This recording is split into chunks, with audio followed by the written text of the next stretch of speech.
Muchas gracias por su asistencia a esta mesa número 5, denominada Diseño y Evaluación de Programas y Campañas de Educación Cívica, el caso de México. Nuestro ponente, el consejero José Roberto Ruiz Saldaña, es quien nos va a adentrar un tanto en los antecedentes y en el momento actual que nos encontramos en torno al diseño de la política pública institucional del INE para la elaboración de esta estrategia nacional de cultura cívica, ¿no? Es una estrategia, como ustedes podrán observar en unos minutos más con la intervención del doctor, es una estrategia que, pretende un largo alcance temporal, se prevé a 7 años, y bueno, su construcción es todo un desafío institucional que sin duda parte de este desafío justamente es el que nos congrega hoy acá y nos reunió hace unas cuantas semanas a analizar otros casos de países que también han enfrentado los desafíos de formación cívica y ética de la ciudadanía, ¿no? Señor consejero, le agradezco muchísimo su tiempo para plantearnos estas reflexiones. Muy buenas tardes. En principio agradezco esta invitación a la de CEIEC, a la comisión correspondiente, por estar con ustedes y compartirles en realidad unas reflexiones en cuanto tales, pues muy propias sobre lo que yo creo que tenemos que encarar y los retos o dificultades que nos representa como institución tomarnos muy en serio una estrategia nacional de educación cívica. Yo quiero adelantarles que esta reflexión pues es producto de, sobre todo, la presentación constante, frecuente que hice en su momento del informe País, el diálogo que he tenido con la propia ciudadanía a propósito de esas presentaciones y pues del itinerario mismo que he tenido yo en el servicio público y en la vida profesional. Yo espero no ser demasiado crítico o pesimista sobre estos temas. Creo que entre más real sea nuestro diagnóstico, el punto de partida en el que realmente estamos, pues más posibilidades de éxito tendremos como institución para ofrecerle a la ciudadanía, a los mexicanos, una genuina estrategia nacional de educación cívica que vaya logrando avances y vayamos concretando metas muy concretas. Yo empezaría poniendo la cuestión en estos términos. Son 4 puntos que en realidad están muy bien diagnosticados en el informe País. No voy a profundizar sobre cada uno de estos temas en cuanto a su propio diagnóstico. Más bien son los puntos de partida para darnos cuenta que necesitamos sobre ello definir, aclararnos si necesitamos hacer programas y campañas y cuáles y cómo serían. Esa es la gran interrogante que tenemos que responder en las próximas semanas, en los próximos días. ¿Cómo lograr una cultura de la legalidad? ¿Cómo incrementar y mejorar la calidad de la participación política, incluida ahí la electoral? ¿Cómo lograr una cultura de la confianza y cómo consolidar una cultura democrática? Puede haber incluso necesidad para elaborar la ENEC sobre estos o más puntos como condiciones necesarias a abordar. La ENEC debe de apuntar hacia ciertos objetivos. ¿Incrementar qué? Algunos van a decir, pues no es necesariamente pertinente hacer programas para elevar la cultura de la legalidad. Creo que en suma va a haber necesidad de un debate previo de qué temas, de qué grandes apuestas se requieren atender, y yo ahorita, para efectos de la discusión, de la presentación, hagamos un ejercicio pues de revisar estos 4. No estoy diciendo que necesariamente estos tienen que ser. De hecho, la conclusión ahorita van a ver ustedes cómo podría ser.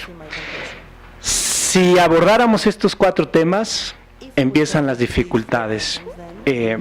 Veamos, por ejemplo, en la cultura de la legalidad, solo a manera de recordatorio, por si alguien lo empieza a dudar, si alguien empieza a decir que no es necesario, pues yo creo que sí.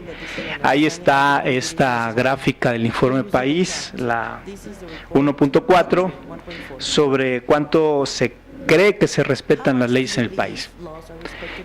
Yo diría que el gran objetivo aquí, lo que hay que hacer, es precisamente interiorizar, hacer sentir a cada mexicano un cierto aprecio por las leyes. No podemos, yo no me imagino una próxima ENEC sin esa gran apuesta de intentar generar en cada mexicano un aprecio por la legalidad.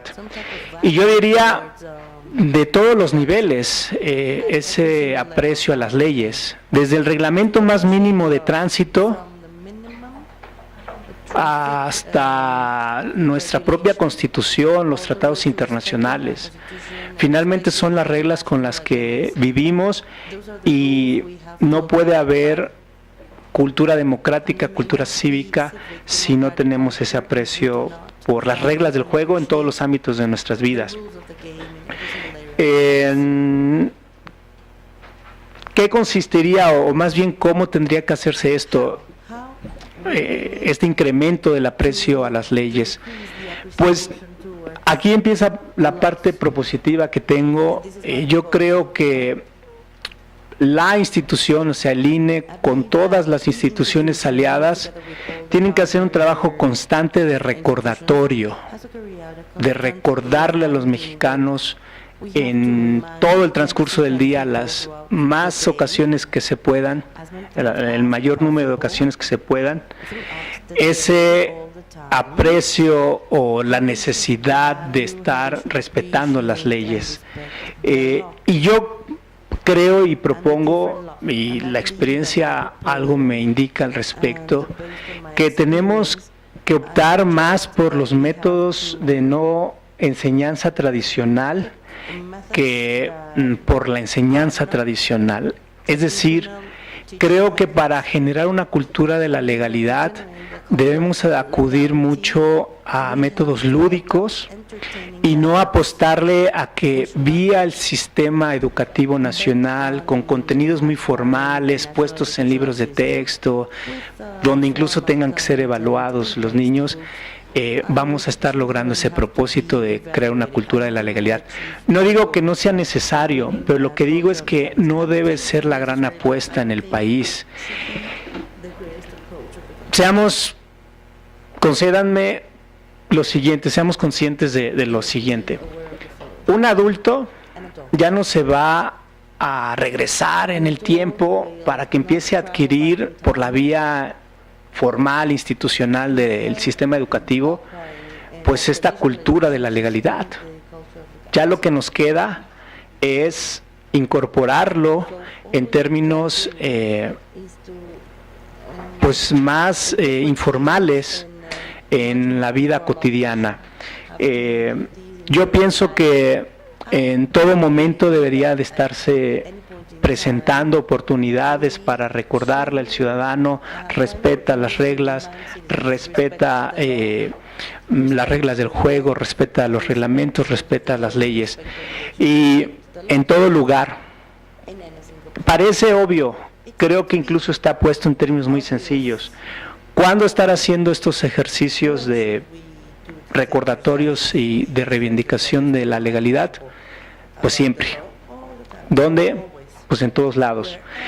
Creo que si ahorita nos observamos qué venimos haciendo como institución, como país, en realidad es que es muy poco el momento en el que un ciudadano tiene estos recordatorios de la necesidad de respetar la ley.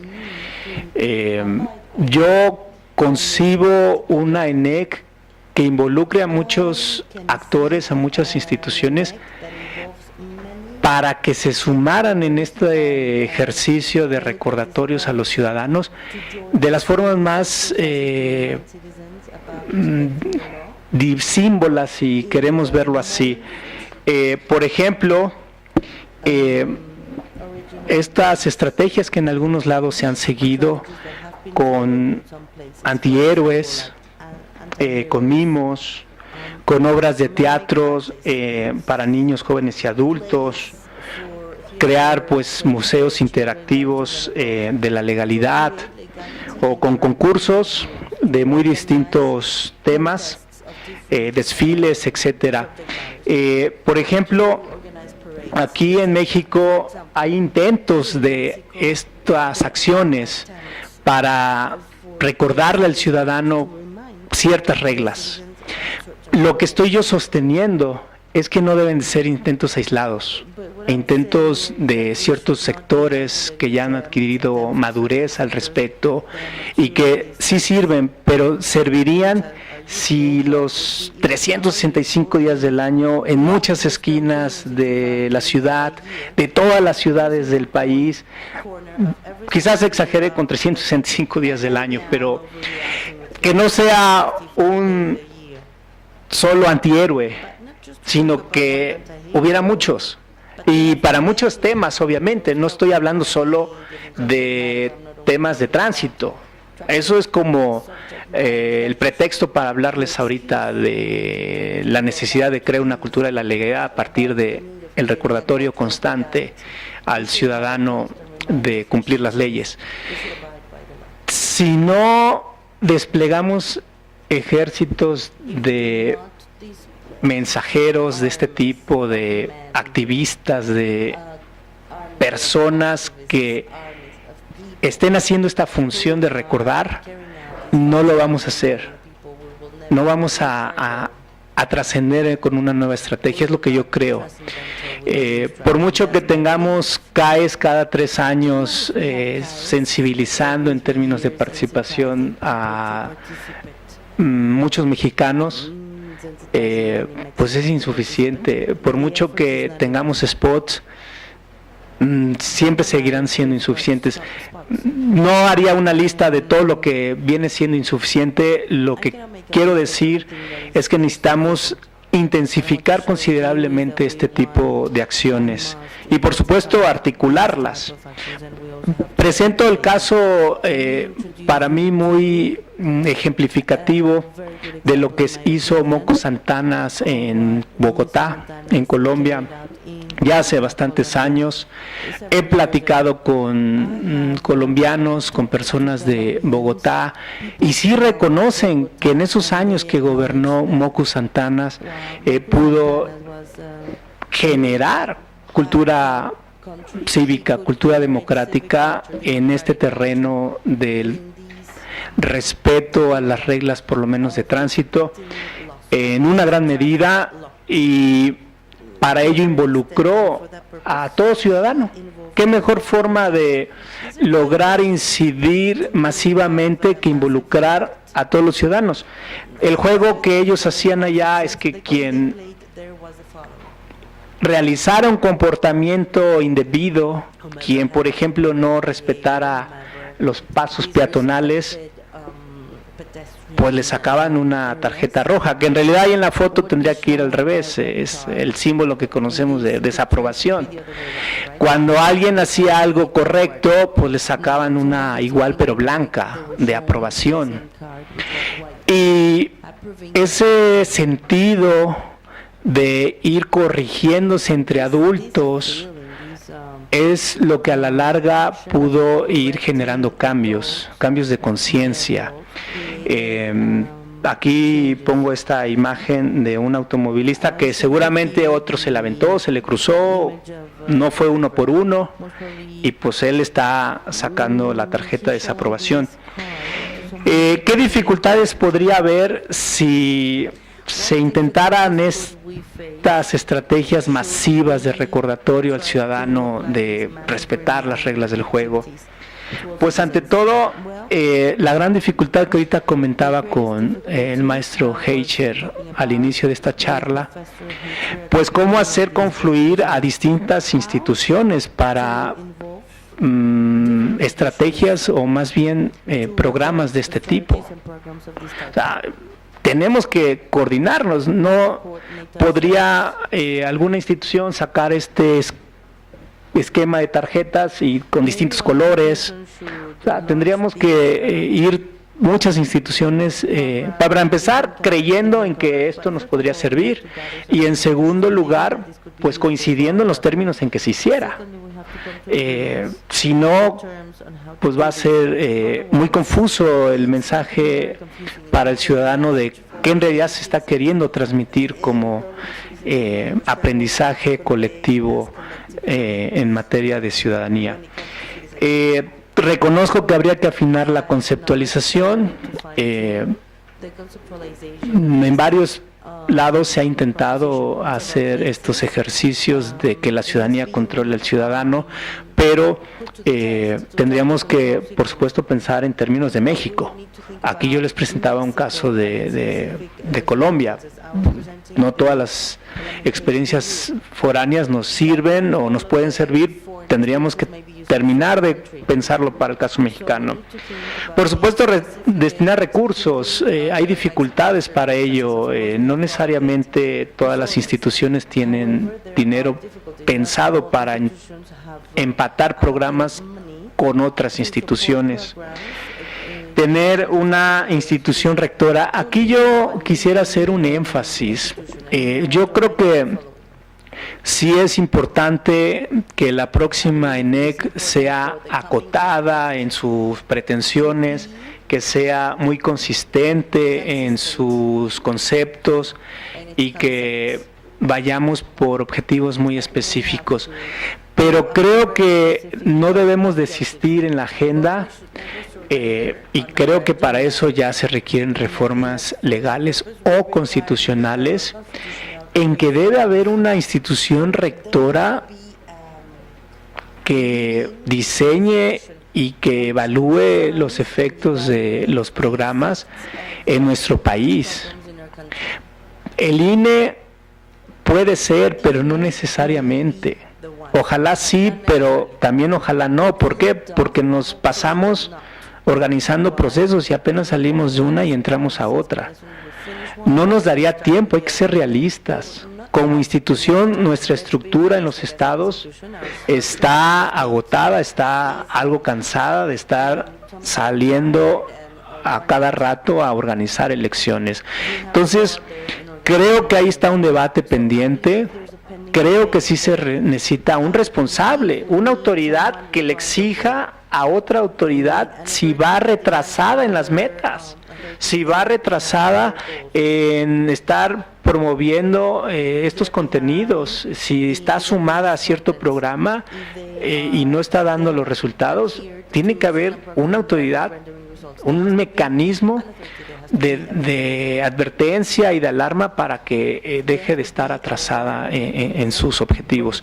Entonces, sin ello, yo creo que por mucho que tengamos una ENEC sólida, consistente, ambiciosa, ahora sí superada a la anterior, pues vamos a tener todavía una gran debilidad, que es precisamente una institución capaz de exigir cuentas.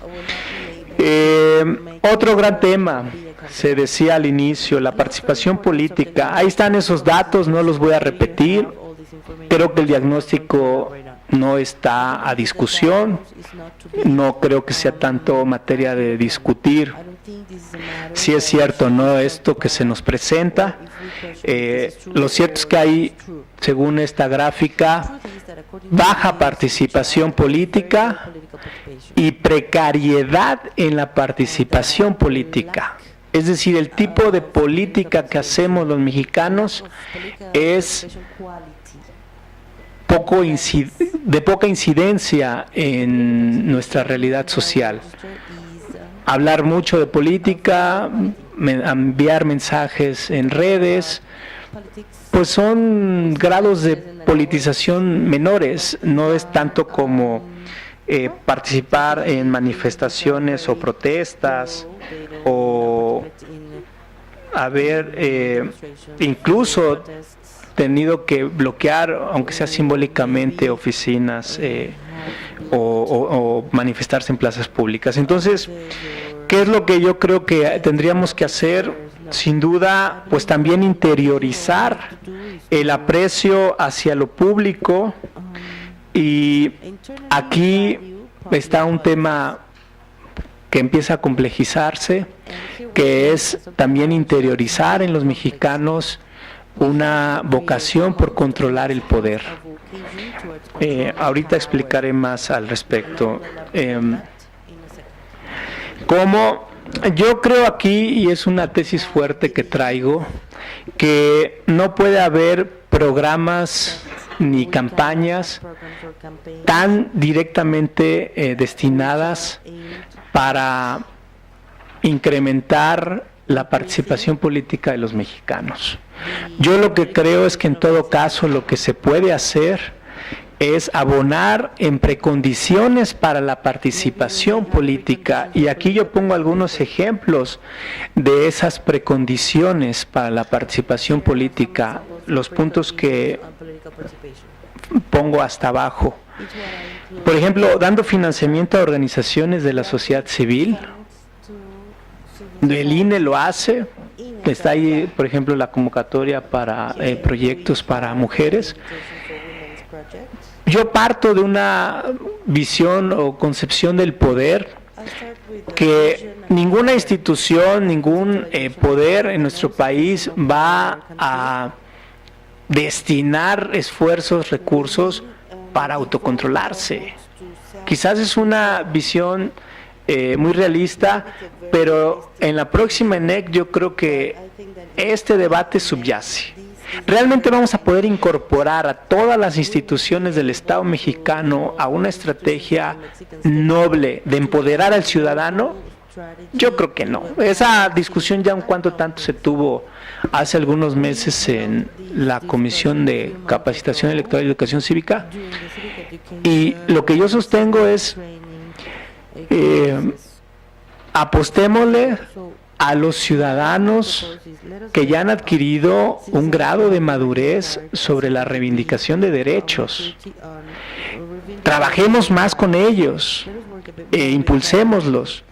Ellos son los que andan haciendo esta tarea de andar politizando más ciudadanos no politizados, de andar incorporándolos a estas acciones de reivindicación de derechos. No digo que tengamos que tener una visión anti-instituciones. Por supuesto que puede haber instituciones aliadas, pero no creo, es mi postura muy personal, que por ejemplo algunas instituciones de procuración de justicia pues de un día para otro van a tener altos estándares de protección de derechos humanos. La transformación de esas instituciones va a venir desde un empuje y exigencia de la sociedad. Es lo que yo creo. Entonces, ¿cómo abonar con esas precondiciones? Pues apoyando a estos sectores de la sociedad que están haciendo ya esa tarea de exigencia hacia las instituciones. Creo que sí habría algunas instituciones que pueden, por ejemplo, ir otorgando cursos para aprender a ejercer ciertos derechos. Yo sí reconozco, por ejemplo, en el Tribunal Electoral del Poder Judicial de la Federación, que frecuentemente lleva a su propio personal estos cursos donde están enseñándoles a ver las nuevas técnicas para garantizar derechos. Por ejemplo, transparentando información, creo que también algunas instituciones podríamos ayudar mucho a estos sectores de la sociedad que ya han adquirido madurez para reivindicar derechos, dándoles insumos, o por ejemplo posicionando en algún grado pues la agenda de ciertos derechos. Ahorita lo que hizo la sala especializada, aunque no nos convence en sus términos, la forma en que nos obligó a proteger el interés superior del menor en los spots para que no aparezcan si no hay consentimiento de los padres. Pues la verdad es que de una forma u otra está posicionando ese tema o ese derecho de los menores. Sí pueden las instituciones ayudar posicionando la agenda de ciertos derechos, pero tengamos que ser realistas de cuántas instituciones podrían en realidad subirse a esa estrategia que estoy describiendo. Yo creo que una acción encaminada a que ciertas instituciones fomenten estas precondiciones para la participación política también debe ser permanente, también debe ser en todos los mayores números de lugares que se pueda. Y yo creo que hay instituciones, como decía, que mayormente pueden hacer esto que otras. El INE, el INAI, la CNDH, el tribunal, son algunos ejemplos que yo pondría. ¿Cuáles son las dificultades para incrementar la participación política, aunque sea de forma indirecta? Pues sin duda inercias institucionales. Hay instituciones encabezadas por políticos, con intereses políticos, hay temas de coyunturas que no permiten prestar atención a estos otros, como la educación cívica, etcétera. Bien, el otro gran tema que se deriva del informe País es sin duda la confianza o la falta de confianza. Ahí está ese dato. Algo hay que hacer en la próxima ENEC. Yo, para no entretenerlos mucho o alargarme, ofrezco estas definiciones de confianza y creo que hay que aterrizarla a esto que les ofrezco, incrementar ese estado de ánimo, porque eso es la confianza, en realidad un estado de ánimo que versa sobre esperar cosas positivas del prójimo. Esta es una de las grandes catástrofes en nuestro país. Yo le llamo en algunos casos otro de los cánceres que están en nuestra sociedad, en el tejido social, la desconfianza. Porque sin confianza no hay organización y sin organización no hay transformación. Entonces sí hay algo que hacer al respecto, pero yo también creo que no hay como programas, o no podríamos concebir programas que directamente incidieran a la confianza, a incrementar la confianza. Creo que también se requeriría trabajar con precondiciones para favorecer la confianza. ¿Cuáles podrían ser estos? Pongo dos ejemplos, hasta abajo también. A ver, el ciudadano no conoce a su vecino, y si lo conocen lo quiere tener lejitos, porque ¿qué tal si es en realidad un mafioso? ¿Qué tal si es un impresentable? Esa es la realidad que tenemos lamentablemente en nuestro país, y más ahora con esta pues inseguridad que nos aqueja. Lo que tenemos que buscar y provocar es que los vecinos se acerquen, y hay que buscar que las autoridades los acerquen con actividades los fines de semana en las colonias o rescatando espacios públicos, pero esto directamente no va a incidir en la confianza, pero creo que sería el camino para abonar en ella. Pues sin sorpresas, pues evidentemente, ¿cómo hacer esto? Pues en todo momento, en todo lugar, los mayores números de lugares que se pudieran. ¿Qué dificultades hay para irnos por ese camino de generar precondiciones?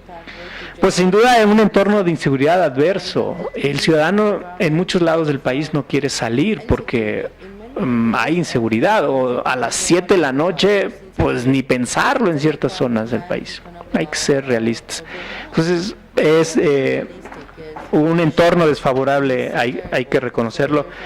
La cultura de la televisión nos afecta demasiado, más bien la incultura de la televisión. Los niños, en vez de salir a convivir pues si se la pasan horas viendo televisión, pues están creciendo aislados. Y un estilo de vida moderno sedentario también nos afecta. Habría que ver cuáles son esos males que están presentes. Y ya nada más por último, el otro gran tema que está presente en el informe País, que sin duda tendrá que dar cuenta de la próxima ENEC, es pues la necesidad de una cultura democrática, de consolidarla. Ahí está el gran porcentaje que nos dice este informe País. 23% de los mexicanos algunas veces preferirían un sistema autoritario, es decir, prácticamente 1 de cada 4 mexicanos. ¿Qué es lo que hay que hacer? Pues, por supuesto, disminuir esa preferencia por un sistema autoritario e incrementar esa preferencia por un sistema democrático. Yo lo que creo es que tampoco hay un programa tal cual como para incrementar esta preferencia por el sistema democrático. Es tan abstracto esto de un sistema democrático que no podría haber algo en concreto para favorecerlo. Yo lo que creo, y es la tesis que les traigo esta tarde, es que precisamente abonando con una cultura de la legalidad y abonando con una cultura de la participación política, irremediablemente este tema de la preferencia por el sistema democrático se vería beneficiado de forma directa.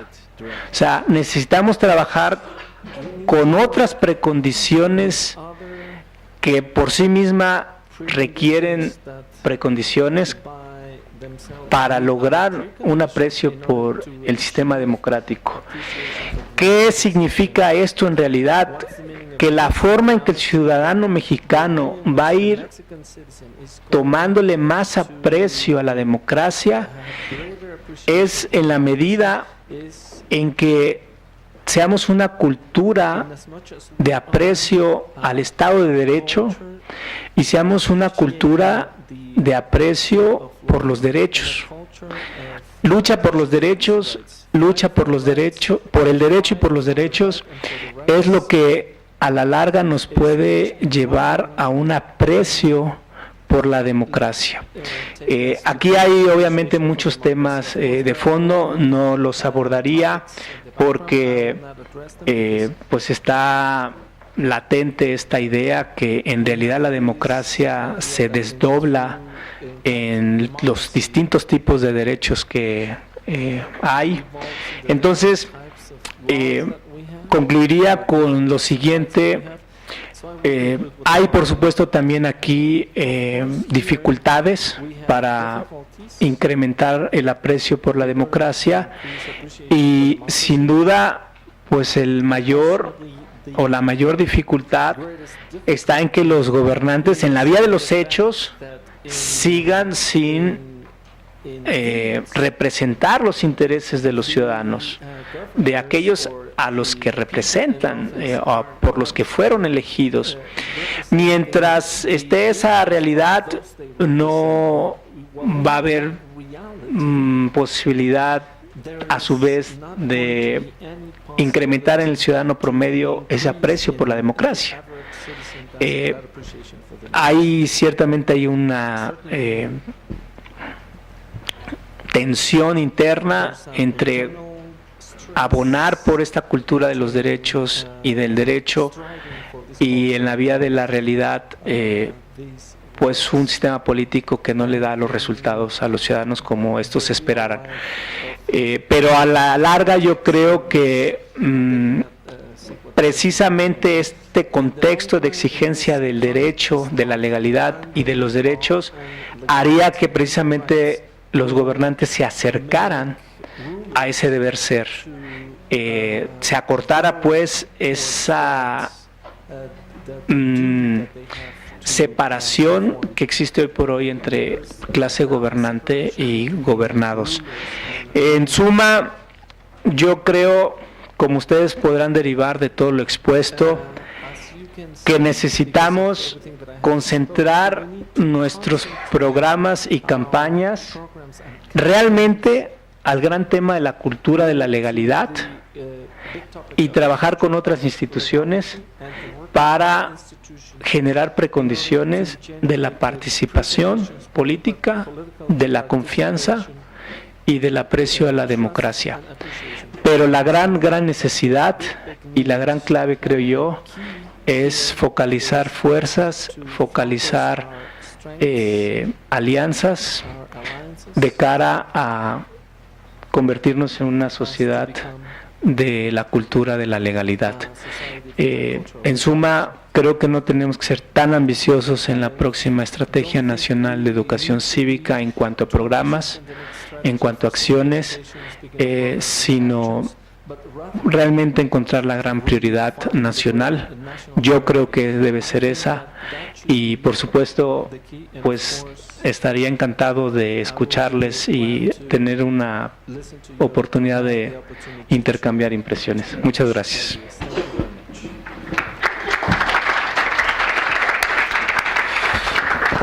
Muchas gracias, señor consejero. Bueno, pues como ustedes podrán ver, el debate en el más alto nivel del instituto es intenso respecto a lo que se debe generar o no en torno a esta nueva estrategia de cultura cívica.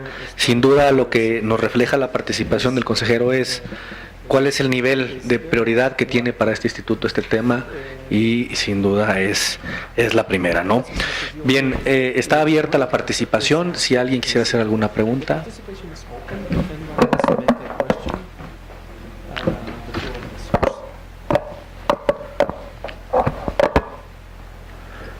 Preguntas, comentarios. Allá por acá se ve, acá.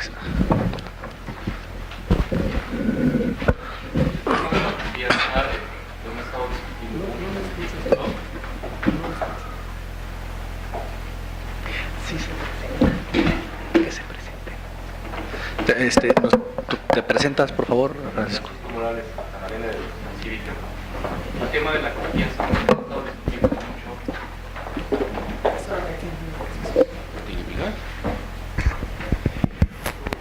Mi pregunta es, porque le hemos discutido en dos planos, porque el informe país nos la presenta en dos planos. En el plano interpersonal, ¿no?, que es la que se habló aquí, el resultado del informe país, pero también en el plano de la desconfianza hacia las instituciones, ¿no? Entonces, de repente sí se ha generado una temática que incluso en algunas discusiones nos dicen, bueno, ¿y por qué tendríamos desde el INE o una estrategia hablar de que tenemos que buscar la confianza de las instituciones, ¿no? Y otro segmento dice, no, sí es importante la confianza en las instituciones. Y otros segmentos de grupos hablan en las discusiones, solo hay que enfatizarnos en la confianza entre los individuos, ¿no? Entonces me gustaría, sobre esas discusiones que ha habido en otros foros, su reflexión al respecto. Gracias. Pues como son preguntas de gran calado, intentaría responder de una vez para concentrarme y no se me vaya a pasar algo si me preguntaran más cosas. Ante ese debate, ante esa disyuntiva, yo sí optaría por apostarle a la confianza interpersonal y no de los ciudadanos hacia las instituciones, porque creo que la confianza que el ciudadano pueda ir adquiriendo a las instituciones va a ser consecuencia de muchas otras cosas que se puedan ir logrando. Es decir, la confianza que el ciudadano pueda llegarle a tener a las instituciones, sobre todo políticas y de administración de justicia, porque si uno ve por ahí una gráfica que hay en el informe país, en realidad las instituciones están en la cúspide de la desconfianza, diputados, partidos, luego no recuerdo cuál es el otro rubro, pero luego siguen policía y creo que jueces, o sea, la administración de justicia y sistema político. Va a poderse lograr esa confianza, sobre todo en esas instituciones, en la medida en que esas instituciones empiecen a darle mejores resultados al ciudadano. Y yo lo que creo es que va a poderle dar mejores resultados al ciudadano en la medida en que ya estén más acotados, ya no estén tan sueltos, siendo omisos en representar los intereses o haciendo acciones que solo pues siguen perpetuando malas prácticas. Entonces, por eso yo no creo que la gran apuesta o parte de la gran apuesta tuviera que ser buscar una confianza del ciudadano hacia las instituciones, porque no podríamos acudir al ciudadano y pedirle que empiece a creer en las instituciones pues espontáneamente. ¿Qué le podríamos ofrecer para que ese ciudadano empezara a creer en las instituciones? Si va a un MP y el servicio sigue siendo tan malo, si un juez pues saca sentencias pues demasiado raras. Yo creo que en suma debería ser una consecuencia de esta acotación que ya pudiera lograr el ciudadano, derivado de haberse empoderado él mismo y no pues simplemente pidiéndole que le tenga confianza a las instituciones. Muchas gracias. ¿Alguien tiene alguna otra pregunta? Por acá, por favor.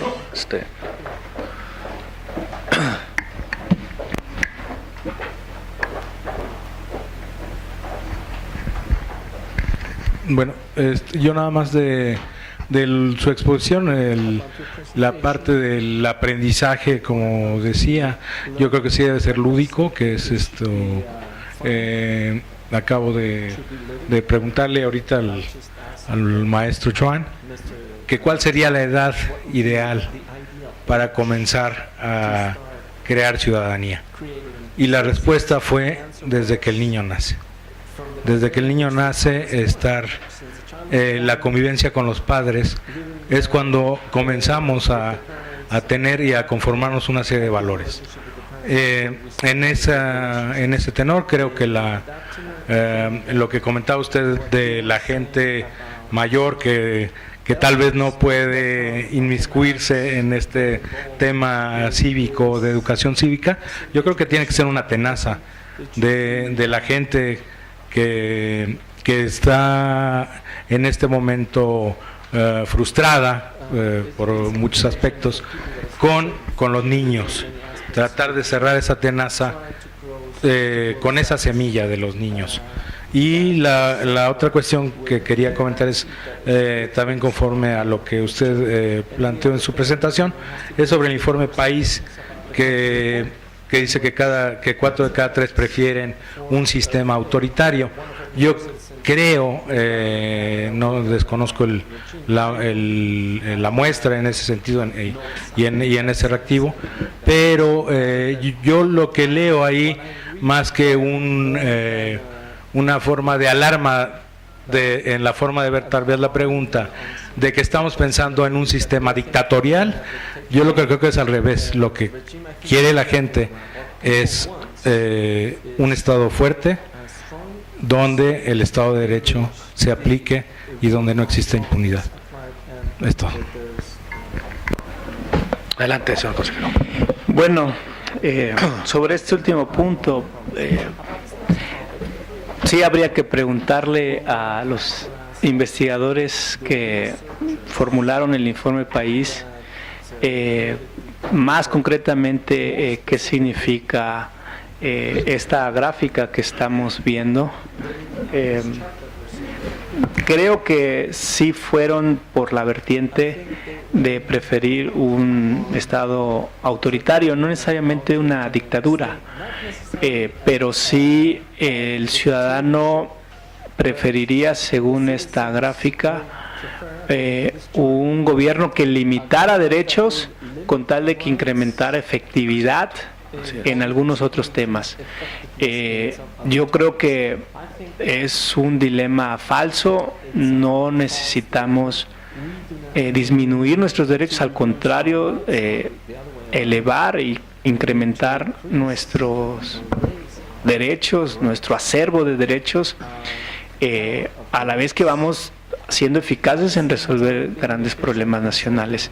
Entonces, sí creo y agradezco este comentario, pregunta, porque me da la oportunidad para aclarar que evidentemente nuestro contexto nacional no es de dictaduras como en muchos países de Latinoamérica, pero aquí bien podría caber pues ese deseo de muchos mexicanos de tener un estado autoritario, no necesariamente una dictadura, y también de generaciones, yo diría, del sistema democrático, populismos realmente exacerbados.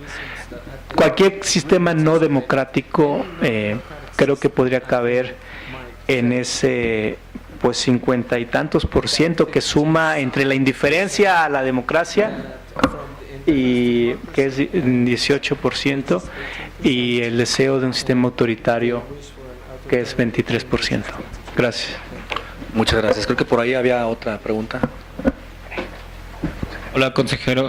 Buenas tardes. Mi nombre es Héctor Duarte, de Educación Cívica. Yo quisiera preguntarle, conforme a su exposición en la que habló de la importancia no de influir directamente en la participación política, sino en las precondiciones.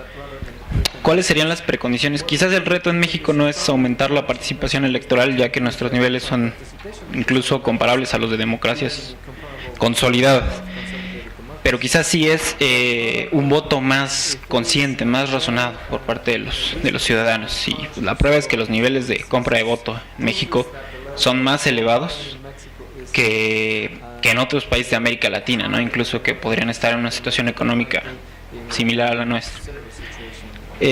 ¿Cuáles serían las precondiciones para generar esta participación electoral más razonada y más consciente por parte de los ciudadanos? Gracias. Sí, gracias, Héctor. A ver, tengo entendido que sí hay precondiciones para esta participación electoral, y sin duda alguna, y lamentablemente no en manos de el INE o de alguna autoridad electoral, pues son los niveles de educación. Si tuviéramos considerablemente mejores porcentajes de educación, se dispararían esos niveles de participación política. Ahí están casos también de desarrollo económico que inciden favorablemente en la participación electoral. El propio informe País da cuenta de estados como Querétaro y Campeche. Hoy no sé qué tanto vaya a servir el ejemplo en el caso de Campeche, porque se está deteriorando la economía local por el bajo precio del petróleo, pero en tiempo de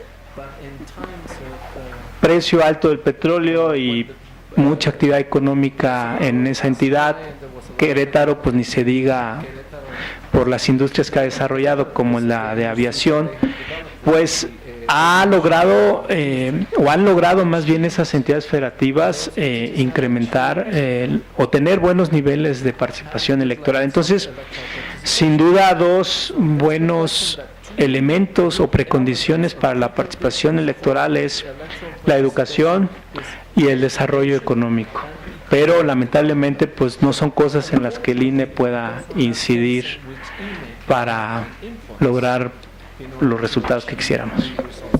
Muchas gracias. Por ahí.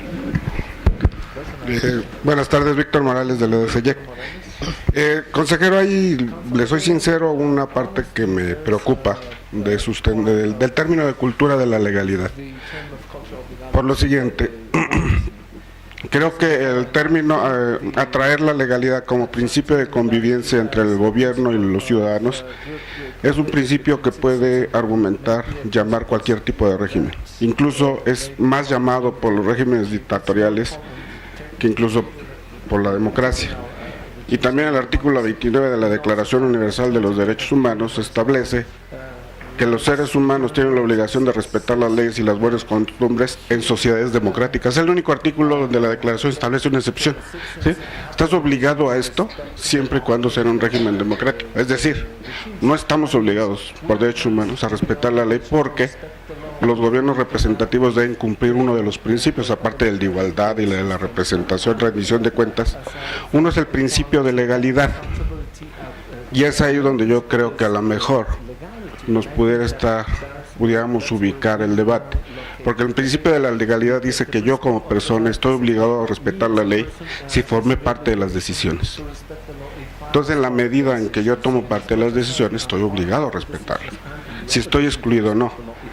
Y usted dice, a lo mejor lo que tenemos que ir es hablar y decirle a los ciudadanos que la respeten. Pero fíjense que somos un sistema donde la educación cívica no es cualquier cosa, ¿no? Regalamos estamos haciendo cuentas de 25 millones de libros de texto gratuito para educar a los niños, darles una educación congruente, uniforme, con valores para la democracia. Tenemos un instituto que capacita aproximadamente y educa aproximadamente 1,5 millones de personas al año para elecciones y para distintas cosas. Y les preguntamos, ¿sí? Y a lo mejor lo que los ciudadanos aquí están cansados de escucharnos, ¿no? Y no de que los escuchemos, porque por ejemplo en esta pregunta de cultura democrática, resulta que los que hicimos el estudio para la INCUP sobre esta misma pregunta de Churchill, la clásica que se pone en todas las encuestas, esta pregunta, resulta que los que no tienden a ser democráticos, resulta que son gente que quiere a la familia, al entorno, a la comunidad y desprecia al Estado. Es decir, son comunitarios, no son los fascistas hitlerianos, sino son la gente de las comunidades, de la gente que cree más en el lazo porque le resuelve más los problemas. Entonces, por eso regreso a mi primera pregunta. Sí me gustaría una precisión sobre la cultura de la legalidad y la idea de a qué tipos de ciudadanos tenemos que ir. Gracias. Bien, Víctor, pues sin duda has tocado un tema importantísimo y que no había yo tenido oportunidad de ni siquiera mencionar, que hay un gran problema en esta apuesta por una cultura de la legalidad. Sí, leyes, pero ¿cuáles leyes? ¿Qué grado de justicia en las leyes? Es un tema de la filosofía política, pues desde Platón formulado. Evidentemente, pues no un respeto ciego a las leyes y por supuesto en el contexto de una sociedad que vía su sistema educativo, vía otros sistemas, pues haga de un ciudadano crítico, reflexivo, pensante. Por supuesto, una legalidad que pueda ser cuestionada. No diría yo que de nuestro ideal, nuestro modelo tendría que ser un adoctrinamiento hacia el ciudadano de respetar la ley, lo que sea que esto contenga, independientemente de sus contenidos. Yo creo que si aspiramos a una sociedad de empoderamiento de los ciudadanos, ahí mismo está el contrapeso para que el propio ciudadano pueda discernir y pueda decidir pues la justicia de las normas y pueda, por supuesto, tener los mecanismos para controvertirlas vía iniciativas de ley de los ciudadanos, vía referéndums, con muchos mecanismos que tuviese a su alcance para ir controlando, porque por supuesto que la tentación de antidemócratas o demagogos pues es mucha. Si se apuesta por crear una cultura de la legalidad, pues van a querer estos falsos profetas aprovecharse diciendo, pues es que a eso íbamos, ¿no? A crear una cultura de respeto irrestricto a la norma. No. Por supuesto que hay ahí mucho que hacer y si este camino se optara, y mucho cuidado en cada paso que se diera. Gracias. Muchas gracias. Por acá había alguien más. Perdón, adelante. Buenas tardes, Elizabeth de Educación Cívica. Doctor, muchas gracias por la presentación. Rescató puntos como muy precisos de los grandes problemas de la educación cívica, los grandes retos que tenemos por delante. Sin embargo, hubo algo en especial que me llamó mucho la atención, porque si bien no hay programas o acciones políticas institucionales específicas que nos lleven a lograr un empoderamiento ciudadano, debemos de ver desde la perspectiva institucional cuáles sí son aquellas acciones en las que podemos incidir. Entonces, me gustaría conocer desde su concepción cuál debe de ser el papel del INE en materia de educación cívica, especialmente en esta construcción de la nueva estrategia. Gracias. Bueno, gracias, Elizabeth. Es una pregunta difícil y perdón que me ría, pero es la clásica risa de nervios, porque me está comprometiendo esta pregunta. Yo creo que por ganas y por capacidad el INE podría hacer mucho por su capacidad de despliegue en todo el país. Sin embargo, yo sí creo que el papel del INE debería ser muy acotado y solo ser una pieza de un rompecabezas mucho más grande. Yo no creo que estemos en condiciones de ser la gran autoridad rectora en la materia. Yo no veo al INE coordinando a los soples para estos temas de educación cívica. Con todo respeto, y aunque sé que hay video, pero solo 2 o 3 soples pueden con las elecciones. Ahora imagínense si además les encargáramos seria y sistemáticamente tareas de educación cívica. No pueden. Yo, es más, abogo porque desaparezcan. Entonces, creo que el INE no debería de intentar ser superhéroe en materia de educación cívica, ya que hemos tenido un camino recorrido en la materia, eso sí, sin duda, pues poner sobre la mesa del debate nacional el estado actual de la situación y no dejar de insistir que nos afecta terriblemente la no cultura política, la no cultura democrática, la desconfianza, etcétera, para nuestra propia tarea de organizar elecciones. Pero yo sí diría que el papel no debería de ser ambicioso, sino modesto e insistente en cuanto a que se construya un andamiaje interinstitucional del cual seamos solo parte. Yo no veo con tantos procesos electorales, aunque se empataran los calendarios, como ya está sucediendo, los calendarios electorales, de tener elecciones cada 3 años, de todos modos así no tendríamos el tiempo suficiente como para abocarnos a la educación cívica, porque ya sea que haya elecciones extraordinarias, porque ya sea que un partido político nos pida organizar procesos internos, porque ya sea que hay que pensar y revisar lo que no funcionó en el pasado proceso de cara a tomar decisiones para el siguiente.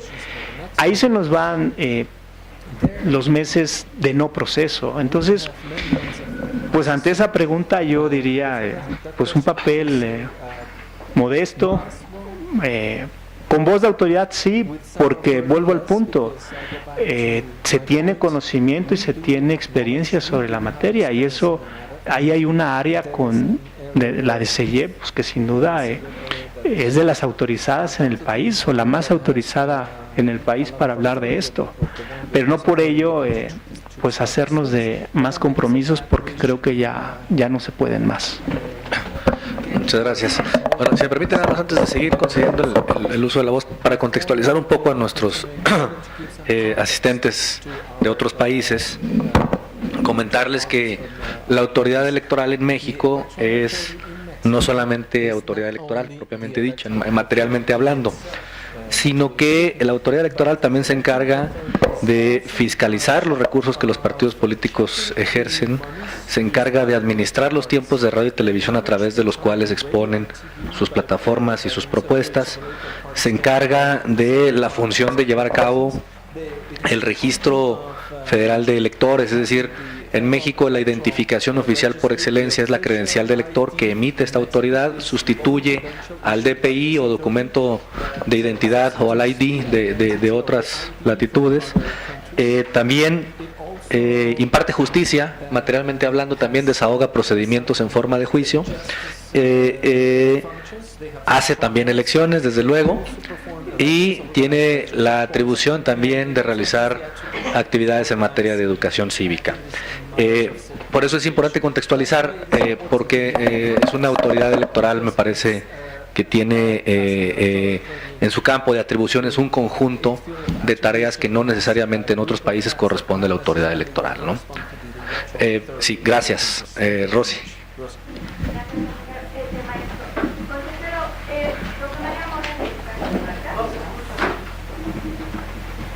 Conozco la propuesta de Antanas Mockus y de hecho estuvo por aquí en el 96-97 ayudando a limpiar el Zócalo y el centro de chicles, ¿no? Y empezaban a pedir a la gente que levantara su chicle que había tirado en la banqueta, ¿no? Pero al final son acciones aisladas. Antanas Mockus fue lúdico, fue innovador y lo hizo para ganarse la confianza de su ciudadanía como político, porque no era político, era académico. Y fue innovador para Colombia. Pero aquí en México pues ya tenemos un Antanas Mockus que se llaman los supercívicos, ¿no? Yo creo que esta parte la podríamos dejar a ese tipo de jóvenes con iniciativa que también reciben financiamiento público. Podríamos apoyarnos en las redes sociales, ¿no? Me gustó su exposición porque yo lo que puedo ver es que hay como el piso mínimo. En la mañana nos decía nuestro compañero de Taiwán, ¿no? Su nivel de cultura cívica es que todo mundo respeta el asiento reservado para personas adultos mayores, discapacitados, y casi en Europa y en muchos países donde hay cultura cívica pasa eso, ¿no? Aquí no, aquí incluso hasta se pelean por el asiento. Pero hay también un nivel de ciudadanía que ya está como madura, ya respeta, camina por la derecha, no va a tirar el chicle en la calle, pone el papel en su lugar, respeta el paso cebra si va en auto y como peatón se cruza en el paso cebra. Pero habrá quien no. Estaría de acuerdo que podríamos en esto que usted nos expone considerar que hay un piso mínimo que sí se necesita para todos o para una gran mayoría de ciudadanía, pero hay otros ciudadanos que ya están, digamos, yo los pongo en el nivel de una madurez ciudadana más alto. ¿Qué vamos a hacer con ellos? Con los que sí están en este piso mínimo de cultura cívica y y usted decía, hay que trabajar con ellos. Yo pensaría, y no sé si usted esté de acuerdo, hay que apoyarnos en ellos. Y estaría de acuerdo también, yo lo veo así como en el aprendizaje próximo, ¿no? Si yo le pido a mi vecino que no tire su basura, es porque yo no tiro mi basura. ¿Usted le pediría a un gobernante algo que no haga para que el ciudadano tampoco lo haga? O sea, nos tendríamos que meter al nivel del aprendizaje próximo, que también los gobernantes respeten las leyes, que también los gobernantes generen confianza y nos tengan confianza como ciudadanía. Muchas gracias, Rosa. Sí, gracias, Rosa María. Pues, rápidamente sobre el tema de Antanas Mockus. Pues evidentemente pues sí era político, más que un pedagogo social. Sin embargo, creo que es rescatable el ejemplo porque sí incidió en los años que estuvo al frente de la alcaldía de Bogotá y fueron exitosos ciertos programas. Y sí, en efecto, ha venido mucho a México. Me platicaban una vez en Hermosillo que hasta incluso por allá anduvo y que pues implementaron este tema de respeto a los cruces peatonales y tuvo incidencia incluso allá un tiempo. Entonces, creo que vale la pena mirar hacia esas experiencias. Ahora, sí creo que, o reitero que las personas en nuestro país que ya han adquirido un grado de madurez, de conciencia sobre ciudadanía y que de hecho la practican y hasta la promueven, pues son nuestros aliados naturales y hacia ellos hay que ir y con ellos potenciar nuestras capacidades como institución. Yo creo que esto es como un fenómeno de incorporación que cada vez más ciudadanos pudieran ir contagiándose en la medida en que se les invite a asumir ciertos valores. Hay que a veces ser realistas. Yo creo que se trata de un claro ejemplo de cómo ciertas élites pueden ser para bien cosas positivas en una sociedad. No todos tienen estos grados de conciencia de respetar o ayudar o cuidar el entorno, los ejemplos que ponías muy bien, Rosa María. Pero precisamente por esa razón es en que yo decía, hay que acudir a estas personas que ya han adquirido esa madurez, esa conciencia mayor, para ayudarlos, dándoles financiamiento a que emprendan acciones, dándole los espacios, dándole las informaciones que ocupen para su tarea, etcétera, en la medida en que haya instituciones con vocación y sensibilidad en esta materia, como por supuesto es el INE. Muchas gracias. ¿Alguien más? Sí, Ricardo. Buenas tardes, señor consejero. Celebro el hecho de que se abra este foro para iniciar una reflexión, continuar con una reflexión interna respecto a la estrategia nacional que se quiere para la organización en el 2017-2023. De hecho, el INE pues estará sometido en las próximas semanas, meses a un esfuerzo importante de planeación, incluso me atrevería a decir de planeación estratégica respecto a este asunto. Leyendo sus láminas, me queda muy claro que el fin a construir o al que debería contribuir esta organización va vinculado a la construcción de ciudadanía, con estos elementos que usted ya nos ha compartido. Sin embargo, insisto, ya sentados en este ejercicio de planeación estratégica, como servidores públicos, funcionarios del instituto, ¿qué resultado concreto usted esperaría que se generara a partir de la acción del Instituto Nacional Electoral al término de la vigencia de esa estrategia 2017-2023, rescatando el ánimo que me parece muy válido por parte de usted, de una visión, una posición hasta cierto punto modesta? Gracias. Sí, gracias. ¿Tu nombre es? Ricardo. Bien, pues de derivar de la próxima estrategia programas y campañas realmente efectivas, lo que yo esperaría al término de dicha estrategia, o dicho de otra forma, al término de haber implementado estas campañas y programas derivados de la estrategia, pues sin duda sería revertir estos números. Otro informe país que se hicieran las mismas preguntas, si en el 2023, 2024, en vez de que 4% de mexicanos digan que, o sientan, crean que se respetan mucho las leyes en el país, tenemos un 10%, algo habrá sucedido y algo habremos hecho. O las otras láminas que mostraba yo de la participación política, si logramos que se incremente la participación en temas sustantivos, sí, pues los números nos van a dar cuenta de la incidencia de la próxima estrategia.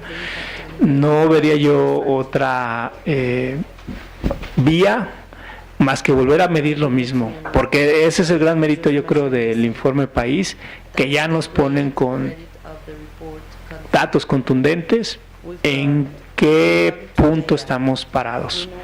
Entonces, yo creo que hay, por supuesto, muchos más datos que están ahí derivados del informe País, con estos estudios adicionales que hubo.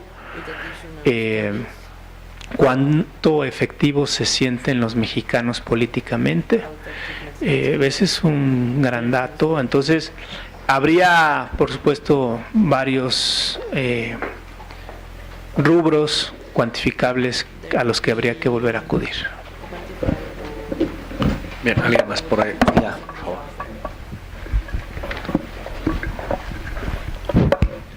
Gracias, buenas tardes, señor consejero.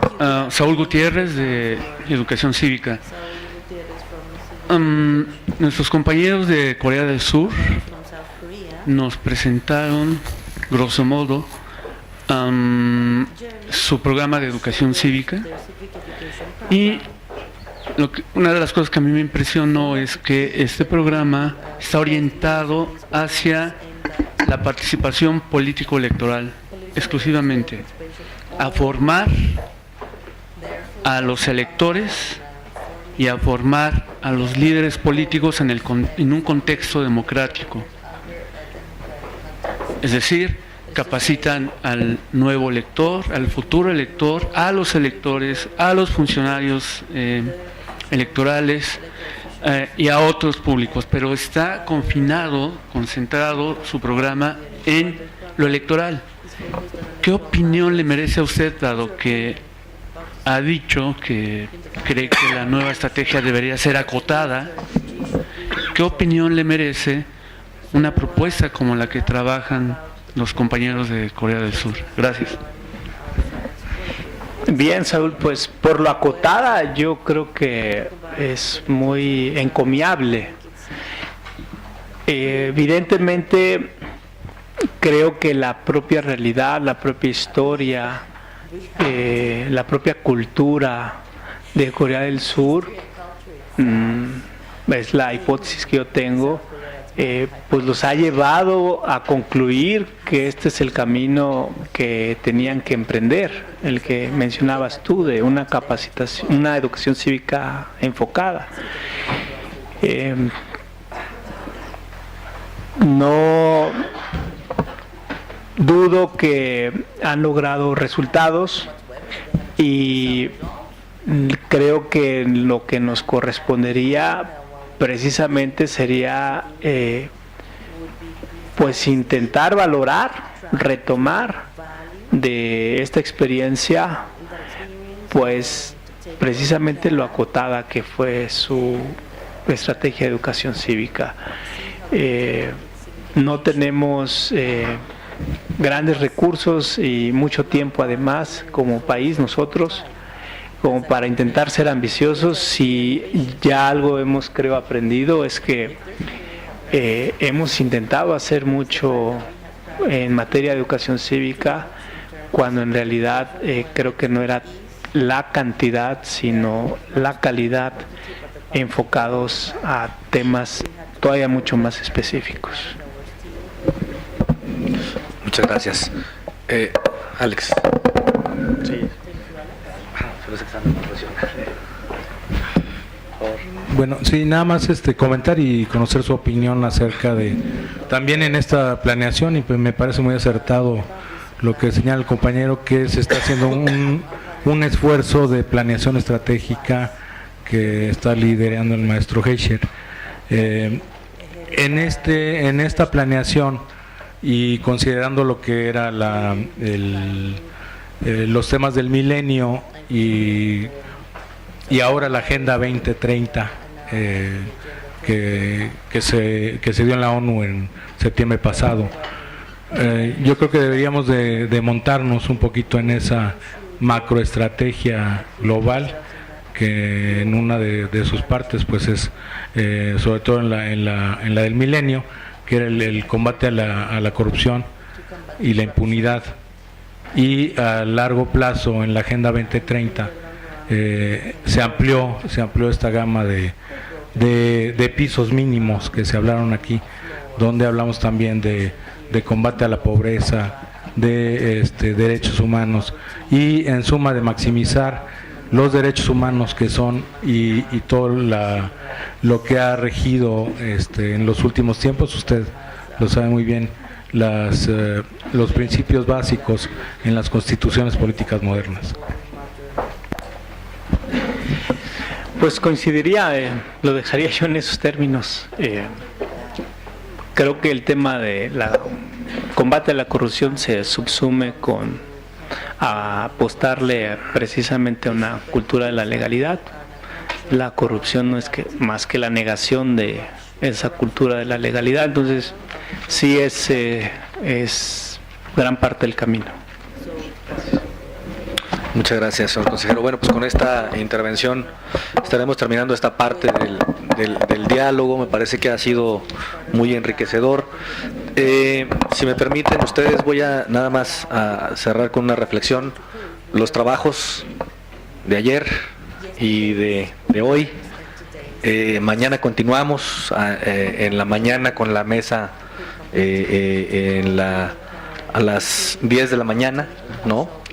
Están todas y todos desde luego cordialmente invitados, pero en cuanto al trabajo que hace en estos talleres, comentar nada más que, cerrando muy bien como lo ha comentado el consejero, bueno, existe el desencanto que es hoy una realidad innegable, y sin embargo creo que detrás de este desencanto sobre lo público, o más bien el desencanto sobre lo público, proviene de la esperanza que se esconde en lo profundo de la psique de la ciudadanía, de la idea de que las cosas pueden ser mejores. Es decir, si hay un desencanto es porque se cree también que las cosas pueden ir mejor, y sin duda eso será parte fundamental de las tareas que nos estamos planteando, coincidiendo también en que la estrategia en sí debe tener una fuerte dosis de focalización, es decir, una estrategia que no está enfocada no es estrategia,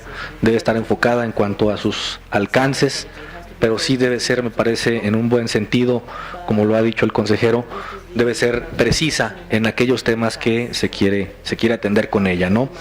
Y bueno, pues comentarles que la cultura cívica debe ser vista más que como un código de comportamiento, como una concepción integral del ser humano. Justamente eso es, me parece, la coincidencia en estos 4 casos que hemos analizado en esta red de intercambio internacional, en estas 4 experiencias, que hoy vimos 2, pero hace unos meses habíamos visto otras 2. Y pues agradecerles a ustedes su participación. Si me permiten, desde luego con la autoridad del consejero, entregarle a nombre del Instituto Nacional Electoral un diploma por su participación a todos nuestros ponentes. Si nos acompañan, por favor, nuestros invitados extranjeros acá a recibir un certificado. Por favor, son tan amables.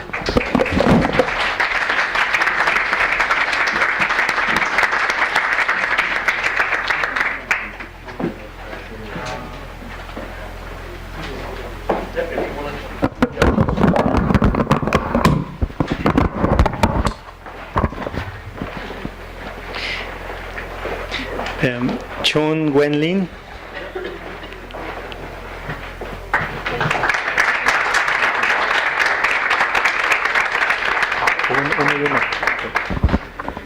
Chuan Yu Ernie, profesor.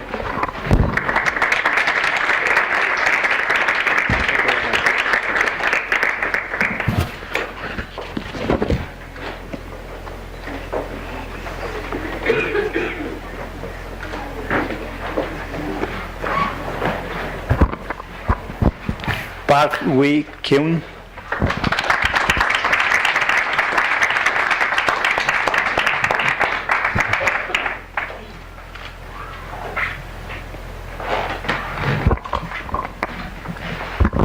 Lee Eun-mi.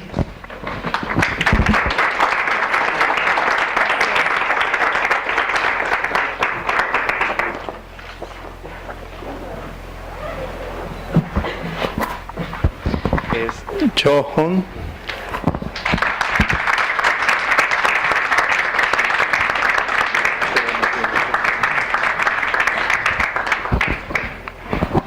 Pues con este acto terminamos. Muchísimas gracias a todas y todos. Muchas gracias a nuestros invitados extranjeros. Muchas gracias, señor consejero. Muy buenas tardes tengan todas y todos.